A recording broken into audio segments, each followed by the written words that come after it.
స్వామి శారదానంద. ఒక రోజున శ్రీరామకృష్ణులు ఒకానొక దివ్య పారవశ్య స్థితిలో వచ్చి శరత్ ఒళ్ళో కూర్చున్నారు. ఈ దృశ్యాన్ని ఆశ్చర్యంగా తిలకిస్తున్న భక్తులతో తర్వాత ఆయన ఇలా వ్యాఖ్యానించారు: ఇతడు ఎంతటి బరువు మ్రోయగలడో పరీక్షిస్తున్నానన్నారు. శరత్చంద్ర చక్రవర్తి కలకత్తాలో జన్మించారు. ఇతడి తండ్రి గిరీష్ చంద్ర చక్రవర్తి, తల్లి నీలమణీదేవి. ఈ దంపతులిద్దరూ దైవభక్తి పరాయణులైన హిందూ బ్రాహ్మణులు, మంచి స్థితిపరులు.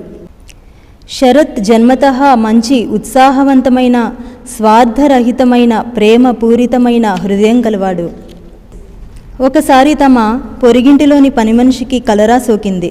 అది అంటురోగం కనుక ఎక్కడ తమకు అంటుకుంటుందోనన్న భయంతో ఆ ఇంటి యజమాని ఆమెను మిద్దెపైకి ఎక్కించాడు. అక్కడ ఆమె కర్మకు ఆమెను వదిలేశాడు.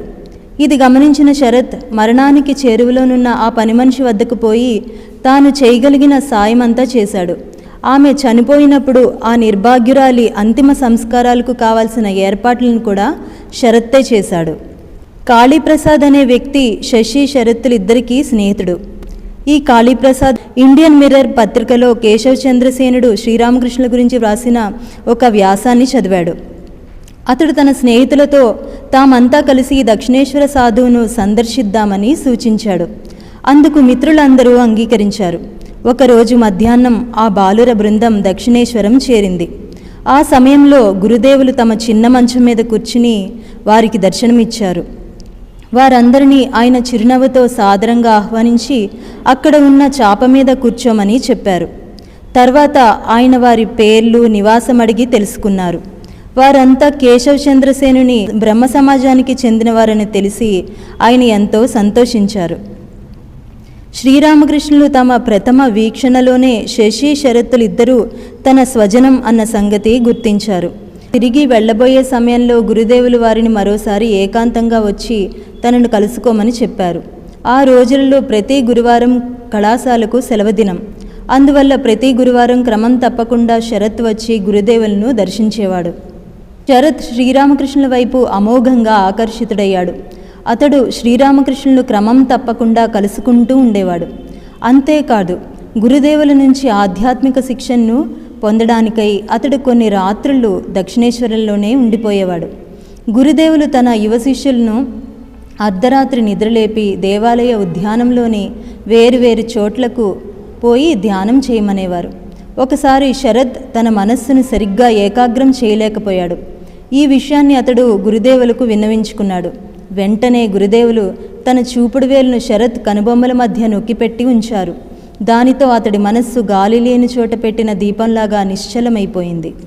ఒక రోజున శ్రీరామకృష్ణులు అతన్ని ఇలా ప్రశ్నించారు: నువ్వు భగవంతుణ్ణి ఎలా సాక్షాత్కరింప చేసుకోవాలని కోరుకుంటున్నావు? ధ్యానంలో ఏ దేవతను దర్శించాలని కోరుతావు? అందుకు శరత్ ఇలా జవాబిచ్చాడు: ధ్యానంలో ఉన్నప్పుడు ఏదో ఒక ప్రత్యేకమైన రూపంలో దైవాన్ని దర్శించాలని నేను కోరను. అందరిలోనూ ఆ భగవంతుణ్ణి దర్శించాలనే నేను కోరుతాను. ఏవో దృశ్యాలను దర్శించడం నాకు ఇష్టం లేదు. అది విని గురుదేవులు చిరునవ్వుతో ఇలా చెప్పారు: ఆధ్యాత్మిక సాధనలో అది చిట్ట చివరి మాట. ఒక్కసారిగా నువ్వు దాన్ని పొందలేవు. అందుకు శరత్ ఇలా జవాబిచ్చాడు: అంతకంటే తక్కువైనదేది నాకు సంతృప్తినివ్వదు. దానిని సాధించడానికి నాకున్న శక్తినంతటినీ వినియోగించి పాటుపడతాను. చిట్ట చివరకు గురుదేవులు అతడి కోరికను అంగీకరిస్తూ, మంచిది, నువ్వు దాన్ని సాధిస్తావు అంటూ దీవించారు. గురుదేవులు 1885 సంవత్సరం డిసెంబర్ 11న మెరుగైన చికిత్స కోసం కాశీపూర్ ఉద్యాన గృహానికి మారవలసి వచ్చింది. మొదట్లో శరత్ తన ఇంటి వద్దనే ఉంటూ ఇంటి నుంచి కాశీపూర్ వచ్చి గురుదేవులను సేవలనరిస్తూ ఉండేవాడు. కానీ తర్వాత అతడు తన నివాసాన్ని కాశీపూర్ ఉద్యాన గృహానికి మార్చివేశాడు. ఇది చూసి శరత్ తండ్రి భయపడ్డాడు. శ్రీరామకృష్ణులు తన కుమారుడి మనస్సును మార్చివేశారని ఆయన భావించాడు. తమ కులగురువైన జగన్మోహన్ తర్కాలంకారుణ్ణి అనుసరించమని ఆయన శరత్ని వేడుకున్నాడు. ఈ జగన్మోహనుడు ప్రసిద్ధి చెందిన పండితుడు, గొప్ప తాంత్రిక యోగి. ఈ అభ్యర్థనకు శరత్ ప్రతిస్పందించలేదు. దానితో తన కుమారుణ్ణి తన దారిలోకి తీసుకురావడానికి గిరీష్ చంద్ర చక్రవర్తి మరొక పన్నాగం పన్నాడు. ఆయన ఒకనాడు జగన్మోహన్ని తన వెంట పెట్టుకుని కాశీపూర్ వెళ్ళాడు. కాశీపూర్లో శరత్ ఎదురుగా ఉన్న సమయం చూసి గురుదేవులు కొన్ని కష్టమైన నిగూఢమైన ప్రశ్నలను అడగవలసిందిగా గిరీష్ చంద్ర చక్రవర్తి ఇంటి వద్దనే జగన్మోహన్ని హెచ్చరించి ఉన్నాడు. ఆ ప్రశ్నలకు గురుదేవులు సమాధానం చెప్పలేకపోతే శరత్ బుద్ధి తెచ్చుకుని గురుదేవులను విడిచిపెట్టి ఇంటికి తిరిగి వస్తాడని పాపం ఆ తండ్రి ఆశ. కానీ ఫలితం ఆయన అనుకున్న దానికి పూర్తిగా వ్యతిరేకంగా ఉంది. శ్రీరామకృష్ణులతో కొద్దిసేపు సంభాషించేసరికి జగన్మోహన్కి పరమహంసలోని మహత్వం అర్థమైపోయింది. అతడు గిరీష్ చంద్ర చక్రవర్తితో రహస్యంగా ఇలాంటి గురువును వదిలిపెట్టమని నేను శరత్కి ఎన్నడూ సలహా ఇవ్వను అని చెప్పాడు. మరొక రోజున ఆయన కాశీపూరికి వెళ్ళి శ్రీరామకృష్ణులతో ఇలా చెప్పాడు. అయ్యా, మీరు గనక శరత్ను పెళ్లి చేసుకోమని చెబితే అతడు పెళ్లి చేసుకుంటాడు. ఇది వింటూనే శరత్ ఇలా అన్నాడు. గురుదేవులు నన్ను పెళ్లి చేసుకోమని చెప్పినంత మాత్రాన నేను తగుదనమ్మా అంటూ పెళ్లికి సిద్ధమవుతానని అనుకుంటున్నావా? గురుదేవులు చెప్పినా సరే నేను నా విధి నుంచి పక్కకు తొలగను. అప్పుడు శ్రీరామకృష్ణులు చిరునవ్వుతో గిరీష్కు ఇలా చెప్పారు. శరత్ ఏమని చెప్పాడో నువ్వు విన్నావా? ఇక నేను మాత్రం చేసేదేముంది? ఒకసారి శ్రీరామకృష్ణులు ఇలా వ్యాఖ్యానించారు. నా చుట్టూ ఉన్న వాళ్లను మహామాయ బంధించలేదు. జనవరి నెల మధ్యలో పెద్ద గోపాలుడు 12 కాషాయ వస్త్రాలను 12 జపమాలను కొందరు సన్యాసులకు పంచిపెట్టాలని శ్రీరామకృష్ణులకు ఇచ్చారు. శ్రీరామకృష్ణుల చేతి మీదుగా శరత్ అవి అందుకున్నాడు. గురుదేవులు ఒక రోజున తన యువ శిష్యులను సాంప్రదాయిక సన్యాసుల మాదిరిగా ఇంటింటికి వెళ్ళి భిక్షమెత్తుకుని రమ్మని పంపారు. ఈ భిక్షాటన సందర్భంగా జరిగిన ఒక హాస్యస్ఫోరకమైన సన్నివేశాన్ని గురించి అటు తర్వాత కాలంలో శరత్ ఇలా వర్ణించాడు. అతడు ఒక ఇంటి ముందు నిలబడి భిక్షం అడిగినప్పుడు ఇంట్లో నుంచి ఒక ముసలి స్త్రీ బయటకు వచ్చి శరత్ని ఈ విధంగా చివాట్లు పెట్టింది. ఇంత బలంగా ఉన్నావు, అడుక్కు తింటూ జీవించడం ఎందుకు? ట్రామ్ కండక్టర్గా ఉద్యోగం సంపాదించుకోకూడదా? ఇలా అంటూనే ఆ ముసలమ్మ అతడి ముఖం మీదనే తలుపులు బడాలున మూసివేసింది. శ్రీరామకృష్ణులు 1886వ సంవత్సరం ఆగస్టు 16న తనువు చాలించిన తర్వాత ఆయన శిష్యులు వాళ్ళ ఇళ్లకు మరలి వెళ్ళవలసి వచ్చింది.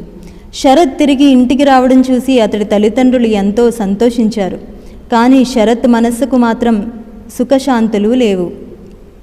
కొద్ది నెలల్లోనే సురేంద్రనాథ్ మిత్ర ఇచ్చిన ఉదారమైన సహాయంతో బారానగర్లో రామకృష్ణ మఠం నెలకొంది. శరత్ తరచుగా ఈ మఠానికి వెళ్ళి వస్తూ ఉండేవాడు. కొన్నిసార్లు అతడు రాత్రిపూట మఠంలోనే నిద్రిస్తూ ఉండేవాడు. చదువు మీద శ్రద్ధ చూపించవలసిందిగా తండ్రి శరత్కు సలహా ఇచ్చాడు. కానీ ప్రయోజనం లేకపోయింది. దానితో నిరాశ చెందిన అతడి తండ్రి శరత్ని ఒక గదిలో పెట్టి తాళం వేసి బంధించాడు. ప్రవాహానికి ఏదైనా అడ్డంకి ఎదురైతే నది మరింత వేగంగా ప్రవహిస్తుంది. అదేవిధంగా తండ్రి విధించిన ఈ బందిఖానా కారణంగా శరత్లోని వైరాగ్యం, భగవంతుని పట్ల ఆరాటం మరింతగా ప్రజ్వలిల్లాయి. తనను నిర్బంధించినప్పటికీ శరత్ ఏమాత్రం చెక్కు చెదరలేదు. నిశ్చలంగా ప్రశాంతంగా గురుదేవుల పిలుపు కోసం నిరీక్షిస్తూ అతడు ఎదురుచూడసాగాడు. ఒక రోజున అతడి చిన్న తమ్ముడు ప్రకాష్ రహస్యంగా గది తాళం తీశాడు. చడి చప్పుడు చేయకుండా శరత్ నెమ్మదిగా ఆ చెర నుండి బయటపడి తిన్నగా బారానగర్ మఠానికి చేరుకున్నాడు. ఒక నెల గడిచాక వాళ్ళు బారానగర్ మఠంలో శాస్త్రోక్తంగా విరజాహోమం గావించి సాంప్రదాయక పద్ధతిలో సన్యాసం స్వీకరించారు. నరేంద్రుడు శరత్కి స్వామి శారదానంద అనే సన్యాసనామం ఇచ్చాడు. శారదానంద స్వామి వివేకానంద స్వామి దగ్గర పాటలు పాడటం, తబలా వాయించడం నేర్చుకున్నారు. ఒకరోజు రాత్రి శారదానంద స్వామి మఠంలో కూర్చుని పాడుతుండగా అది విని చుట్టుపక్కల ఉన్న వాళ్ళు కొందరు తాము ఒక స్త్రీ కంఠస్వరాన్ని వింటున్నామని భ్రమపడ్డారు. ఈ సన్యాసుల మోసాన్ని బట్టబయలు చేయాలనే ఉద్దేశంతో ఆ యువకులు మఠం ప్రహారీ గోడల పైకి ఎగబ్రాకి మఠంలోకి ప్రవేశించారు. వాస్తవం ఏమిటో కనులారా గమనించిన తర్వాత వాళ్ళు సిగ్గుపడి ఆ సన్యాసులను తమ క్షమాపణలు తెలియజెప్పుకున్నారు. మార్చి 1887లో శ్రీరామకృష్ణుల జన్మదినం గడిచిన తర్వాత శారదానంద స్వామి, ప్రేమానంద స్వామి, అభేదానంద స్వాములతో కలిసి పూరీ తీర్థయాత్రలకు వెళ్ళారు. అటు తర్వాత వారు రామచంద్రుని జన్మస్థలమైన అయోధ్యకు వెళ్ళారు. పిమ్మట హిమాలయ పర్వత పాదాల వద్ద హరిద్వారం, రిషికేశ్లు దర్శించారు. శారదానంద స్వామి హృషికేశ్ నుంచి ప్రమద్దాస్ మిత్రాకు ఇలా వ్రాశారు. ఇది ఎంతో సుందరమైన ప్రదేశం. దీనికి ఉత్తరంగాను తూర్పుగాను ఈ ప్రదేశాన్ని చుట్టి పర్వతాలున్నాయి. దిగువనే పవిత్ర భాగీరథీ నది ప్రవహిస్తోంది. ఈ ప్రదేశం దివి భువిల సంగమ ప్రదేశమేమో అనిపిస్తోంది. ఇక్కడ ఒకసారి వ్యాస మహర్షి తన 60,000 మంది శిష్యులతో కలిసి తపస్సు చేశాడని అంటారు. కొంతమంది సిద్ధులు ఇక్కడ నివసిస్తూ ఉంటారని నేను విన్నాను. కానీ అటువంటి సిద్ధులను ఎవరిని నేను ఇంతవరకు చూడలేదు. నిజం చెప్పాలంటే మా కళ్ళకు వేరే వారి ఆధ్యాత్మిక ఔన్నత్యమేమీ గోచరించటం లేదు. గురుదేవుల్లోని ఆధ్యాత్మిక మహౌన్నత్యాన్ని తిలకించాక ఇంకెక్కడా అలాంటి ఆధ్యాత్మికతను మేము చూడలేకపోయాం. చూడగలమని మేము ఆశించమూ లేదు. అక్కడ వాతావరణం ఎంతో బాగుంది. ఆహారం కూడా సులభంగా లభించడంతో శారదానంద స్వామి హృషికేశ్లోనే ఉండి సాధనలు కొనసాగించారు. ఒకనాడు ఆయన వైకుంఠనాథునితో ఇలా అన్నారు. గురుదేవుల అనుగ్రహం వల్ల నేటి నుంచి నేను నా మనస్సు నుంచి నన్ను దూరం చేయగలిగాను. మానసిక చంచలతలు నన్నిక ఎంతమాత్రమూ భ్రమింప చేయలేవు. నేను కేవలం సాక్షిభూతుణ్ణి మాత్రమే. శివరాత్రి పర్వదినం నాడు శారదానంద స్వామి, తుర్యానంద స్వామి ఇరువురూ కలిసి రిషికేశానికి 16 మైళ్ళ దూరంలోని నీలకంఠేశ్వర శివుణ్ణి దర్శించడానికి వెళ్ళారు. ఆ ప్రాంతం ఒక మారుమూల పర్వతం మీద ఉంది. ఆ పర్వతం చుట్టూ ఆవరించిన అడవిలో క్రూర మృగాలు విచ్చలవిడిగా సంచరిస్తూ ఉంటాయి. వాళ్ళు తిరిగి వచ్చేటప్పుడు సాయంత్రం వేళ దారి తప్పారు.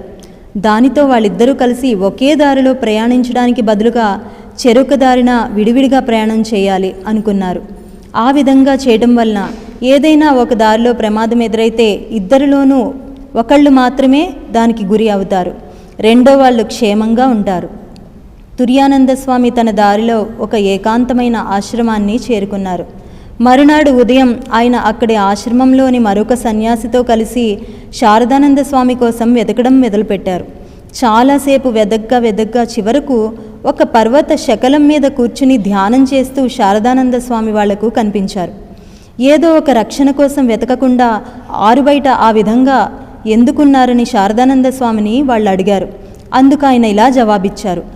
మరణం అనివార్యం అయినప్పుడు ఆందోళన చెందకుండా భగవంతుడి నామం జపిస్తూ మరణించడమే మేలు కదా. ఆ రోజుల్లో హిమాలయాల్లో పర్యటించడం అంటే ఎంతో కష్టమైన పని, చాలా ప్రమాదంతో కూడుకున్నది. కొన్ని రోజుల పాటు వాళ్ళు తిండి తిప్పలు లేకుండా ప్రయాణించవలసి వచ్చింది. రోజులు తరబడి వాళ్లకు తలదాచుకోవడానికి కూడా ఎక్కడా రక్షణ దొరికేది కాదు. అయినప్పటికీ ఈ హిమాలయ తీర్థయాత్ర వారికి ఒళ్ళు పులకరింపజేసే గొప్ప అనుభవాలను కలిగించింది.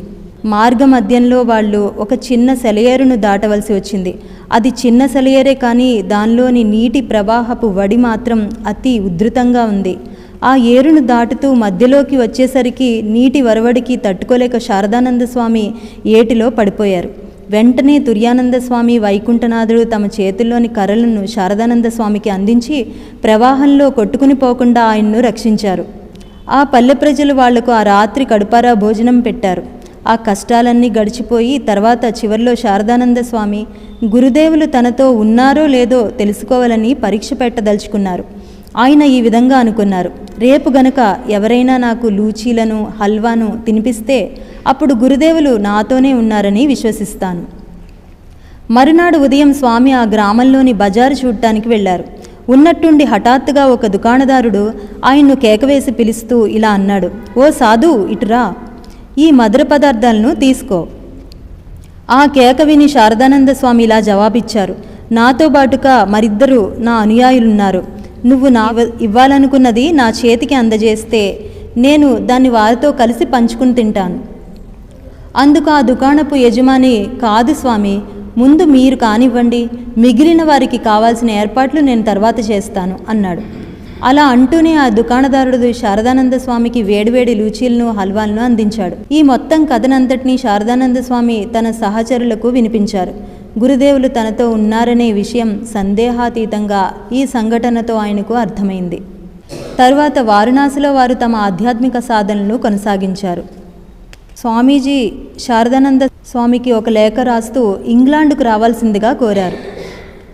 శారదానంద స్వామి మొదట్లో ఇందుకు కొంచెం విముఖత చూపించారు.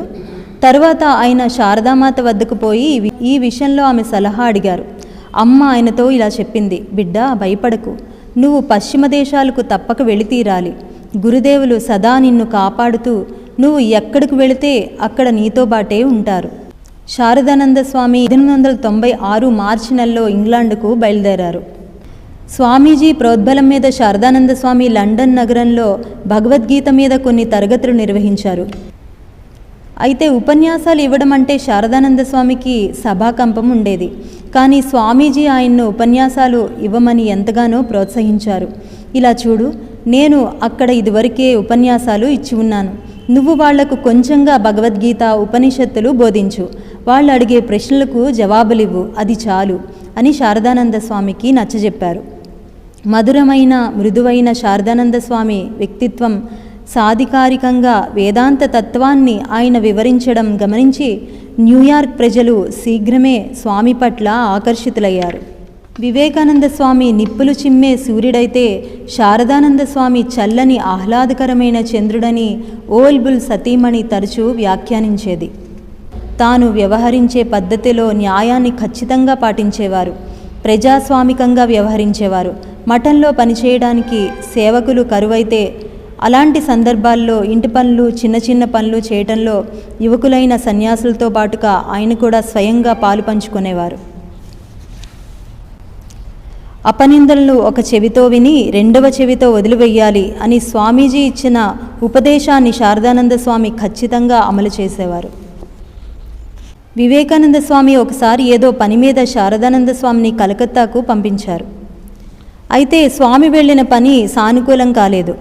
దానితో శారదానంద స్వామి మీద కోపగించి వివేకానంద స్వామి ఆయన్ను చెడామడా తిట్టారు. కానీ శారదానంద స్వామి మాత్రం ఏమీ తొణక్కుండా ఒక శిలా విగ్రహం మాదిరిలా అట్లాగే నిలబడ్డారు. ఈలోగా త్రాగడానికి టీ తీసుకొచ్చారు. అసలు ఏమీ జరగనట్లే శారదానంద స్వామి స్థిమితంగా టీ తాగుతూ కూర్చున్నారు. తాను తిట్టిన తిట్లకు శారదానంద స్వామి ఏమాత్రమూ ప్రతిస్పందించకపోవడం చూసి నిరాశతో స్వామీజీ ఇట్లా వ్యాఖ్యానించారు, శరత్ రక్తనాళాల్లో ప్రవహిస్తున్నది శీతల రక్తం, ఏమి చేసినా అది ఎన్నడూ వేడెక్కదు. శారదానంద స్వామిలో కోపం అనేది లేకపోవడం చూసి వివేకానంద స్వామి ఒక్కొక్కసారి ఆయన్ను ఆట పట్టిస్తూ, నీ రక్తనాళాల్లో కప్పరక్తమో లేక ఇసుక చేప రక్తమో ప్రవహిస్తోంది అనేవారు. 1902 సంవత్సరం డిసెంబర్ నెలలో త్రిగుణాతీతానంద స్వామి అంతవరకు తుర్యానంద స్వామి నిర్వహిస్తూ వచ్చిన బాధ్యతలను చేపట్టడానికై అమెరికాకు వెళ్ళిపోయారు. దానితో ఉద్బోధన్ పత్రికా సంపాదక బాధ్యత, నిర్వహణా బాధ్యతలు కూడా శారదానంద స్వామి భుజస్కంధాలపైనే పడ్డాయి. శారదామాత 1920 సంవత్సరంలో దేహత్యాగం చేసే వరకు ఆమె బాధ్యతను శారదానంద స్వామియే నిర్వహించారు. ఇటు కలకత్తాలోని అటు అమ్మ పుట్టినిల్లు జయరాంబాటిలో కానీ అమ్మకు ఒక నివాసం అంటూ ఏది లేకపోవడం చూసి శారదానంద స్వామి ఎంతో బాధపడ్డారు. అమ్మ కలకత్తాకు వచ్చినప్పుడు అద్దె ఇంట్లో కానీ లేదా ఎవరైనా భక్తుని ఇంట్లో కానీ నివసించేది. జయరాంబాటిలో ఉన్నప్పుడు ఆమె తన తమ్ముడి కుటుంబంతో కలిసి ఉండేది. ఇట్లా మరొకళ్ళు ఇంట్లో ఉండటం చూసి ఆయన చాలా బాధపడి ఒక ఇల్లు నిర్మించాలని నిశ్చయించుకున్నారు. ఆ ఇల్లు ఉద్బోధన్ పత్రికా కార్యాలయంగా కూడా ఉపయోగపడాలి. ఇందుకోసమని సన్యాసి అయ్యుండి కూడా శారదానంద స్వామి అప్పు చేసి డబ్బు తెచ్చి ఒక ఇల్లు కట్టించారు. రామకృష్ణ మఠం మిషన్లకు సంబంధించిన నిర్వహణలో ఎదురయ్యే గురుతరమైన విధులు నిర్వహిస్తూ ఉన్నప్పటికీ శారదానంద స్వామి మాత్రం శారదాదేవి సేవలు చేయడంలో త్రికరణ శుద్ధిగా పాటుపడేవారు. అమ్మ పట్ల శారదానంద స్వామి ప్రకటించిన భక్తి తత్పరత రామకృష్ణ వ్యవస్థలో ఒక ఇతిహాసంగా మారింది. శారదానంద స్వామి 1909 సంవత్సరంలో తన బృహత్తర రచన శ్రీ శ్రీ రామకృష్ణ లీలా ప్రసంగం రాయడం ప్రారంభించారు. గురుదేవుల జీవితానికి ఇది ఒక చక్కని వ్యాఖ్యాన గ్రంథం. అంతేకాదు వంగ సాహిత్యంలో ఇదొక కళాఖండం. దీన్ని పూర్తి చేయడానికి 10 సంవత్సరాల కాలం పట్టింది. ఈ బృహద్ రచనను తాను స్వయంగా చేపట్టడానికి శారదానంద స్వామి 3 కారణాలను చూపించారు. అందులో మొదటిది, కలకత్తాలో శారదాదేవి నివసించడానికి ఉద్బోధన్ పత్రిక ప్రచురణకు నిర్మించిన ఇంటి కోసం తాను తెచ్చిన అప్పును తీర్చాలి. రెండవది, గురుదేవుల జీవితాన్ని గురించిన ఒక సమగ్రమైన సరియైన వివరణ ప్రజలకు అందివ్వాలి.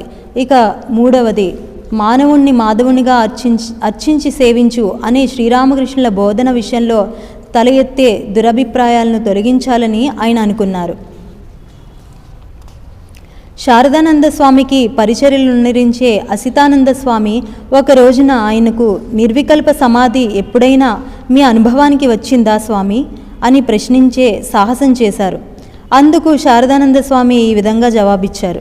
శ్రీరామకృష్ణుల సాంగత్యంలో జీవితం గడిపిన సమయంలో నేను గడ్డికోస్తూ కాలాన్ని వృధా చేశాను అనుకున్నావా?